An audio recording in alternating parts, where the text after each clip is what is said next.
Okay, baba lang muna natin yung camera, guys.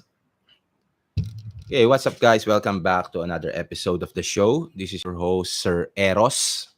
Alam ko wala naman kayong pakialam doon kung sino man ako. Pero first of all, ko-continue lang natin yung ating tinalakay in the past two episodes na kung saan naghahanap tayo ng way para magkaroon tayo ng source of income. Okay?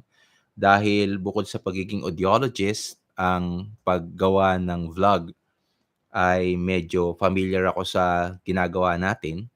Kaya naman yun yung gusto nating i-share. Okay? Tulad nga na nabanggit natin kahapon na ito yung mga niche o yun yung mga hobbies o yung mga paraan or yung ways na kung saan pwede mong leveragein or gamitin sa inyong advantage, lalong-lalo na dito sa YouTube.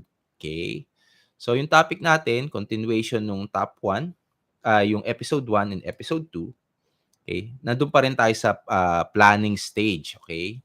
So, remember, meron tayong tatlong stages pagdating sa paggawa ng YouTube. Yun ay planning, creating, and promoting. So, part pa rin to ng group 1, which is planning. Okay? So, planning, base nga doon sa nakasulat sa ating title, bingi ako pero gusto ko maging YouTuber. Paano ba yung mga effective tips or mga tips para makapagplano?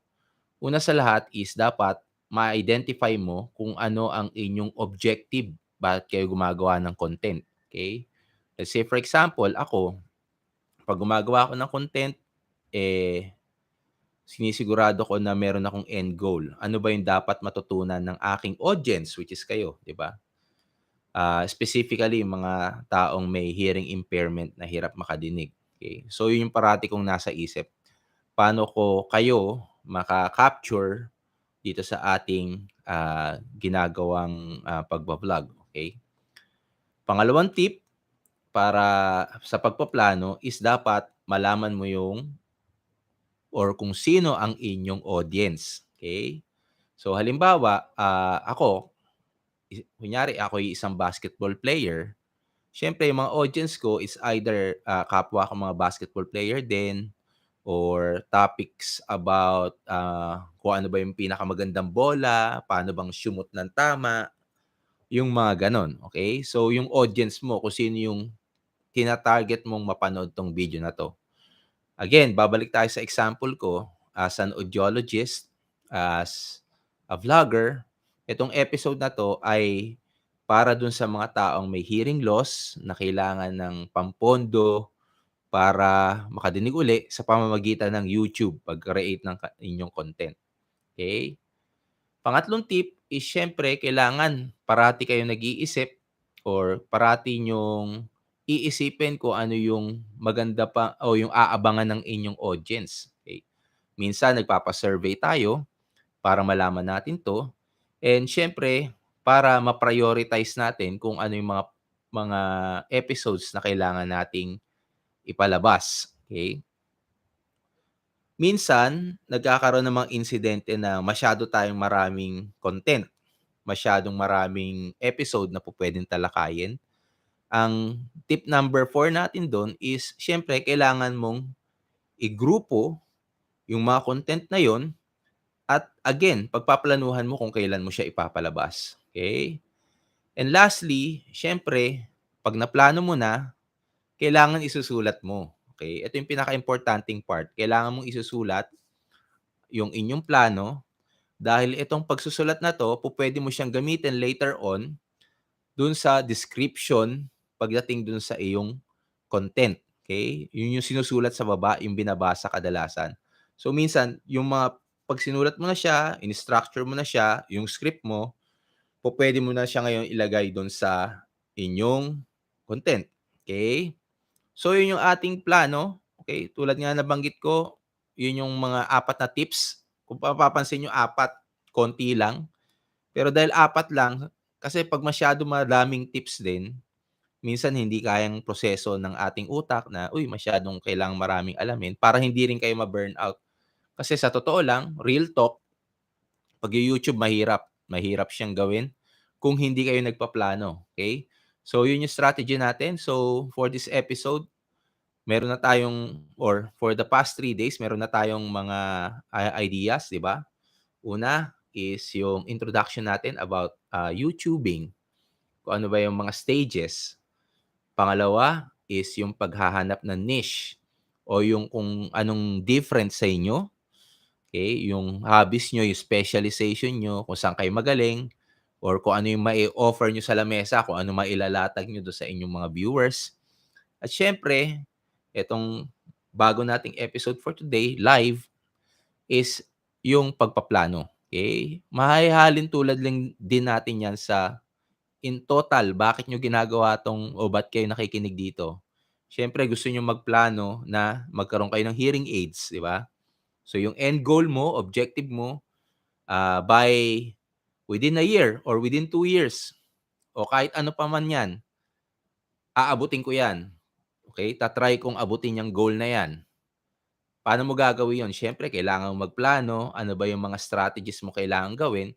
Pero bukod doon sa pagpaplano, dapat may gawa din. Hindi lang po pwede na isusulat natin or manonood tayo ng YouTube, hingi tayo ng advice, pero walang galaw.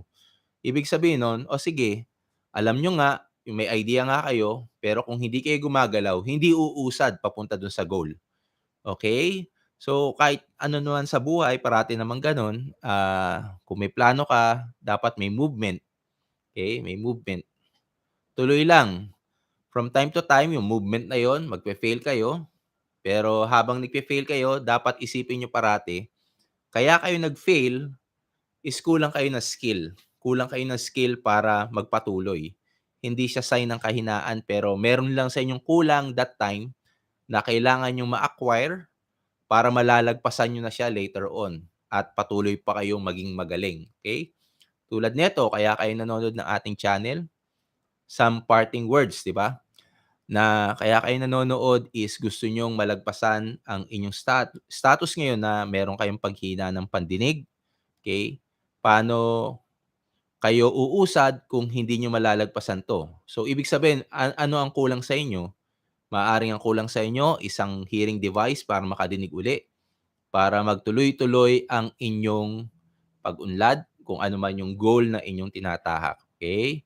Again, this is Sir Eros saying we will make the disabled able. Paano natin gagawin yun? By hitting that subscribe button and notification bell. At syempre, share nyo na rin itong video. And by the way, meron tayong siguro mag-question and answer na rin tayo habang nandito tayo para hindi rin naman sayang ang panood nyo. Comment from Priscilla Gatdula.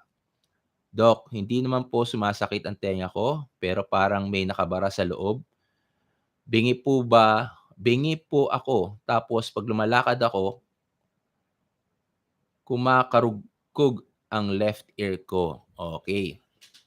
Sige, isipin muna natin ha. Okay, Priscilla, I think ganito ang kailangan mong gawin. Tulad ng mga sinasabi natin sa comment natin, is yung tenga kasi natin complex, di ba? Kung babalikan mo mga lumang video, meron tayong 3 parts ng ating tenga. Okay? Kung walang pain, pero parang may nakabara lang, ang una nating gawin muna is, siyempre, balikan muna natin yung history mo.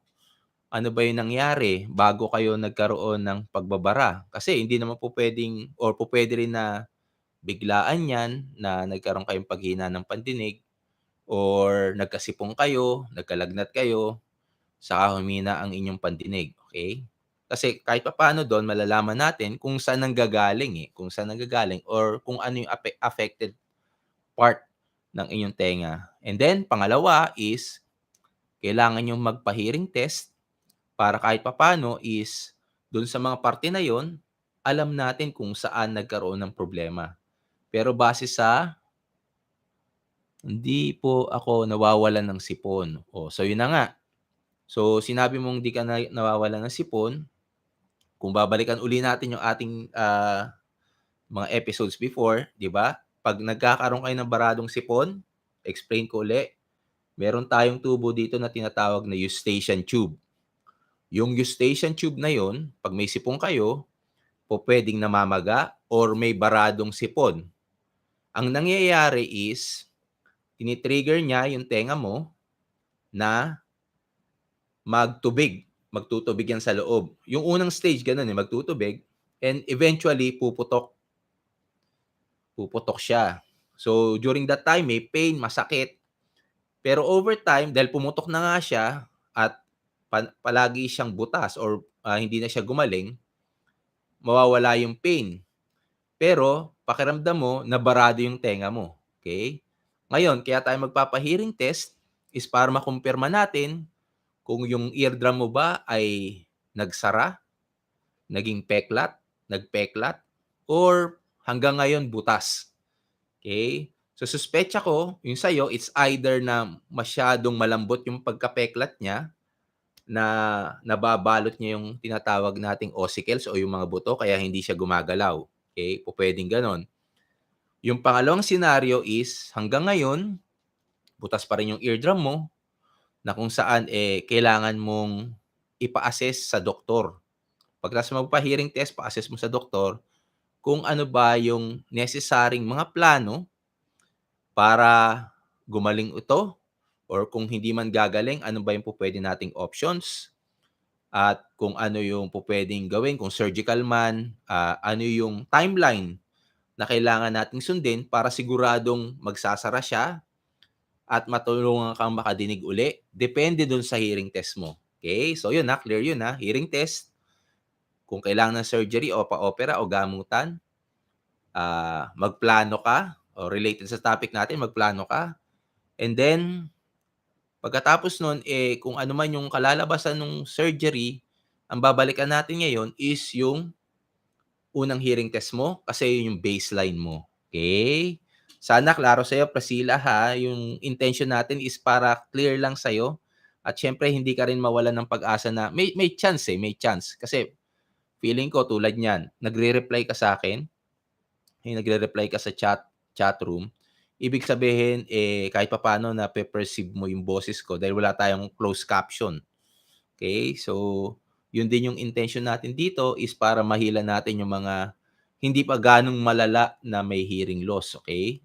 Tulad ng mga ating mga constant viewers, okay? Salamat nga po pala dun sa ating constant diyan. Feeling ko nandiyan si Manuel, nandiyan ka ba? Si Miss sino pa ba yun? Si Miss Ita ba, Iya? Anyway, salamat ulit Priscilla sa iyong pag-engage. Don't forget to subscribe din pala sa ating page, Facebook page. Meron tayong Facebook page, Ma'am Priscilla, na kung saan from time to time nagpo-post din tayo do'n. Minsan meron din tayong mga pa-raffle. Kaso ngayon kasi tinatantya ko kung saan ba magpapa-raffle, dito ba sa YouTube or dun sa Facebook page.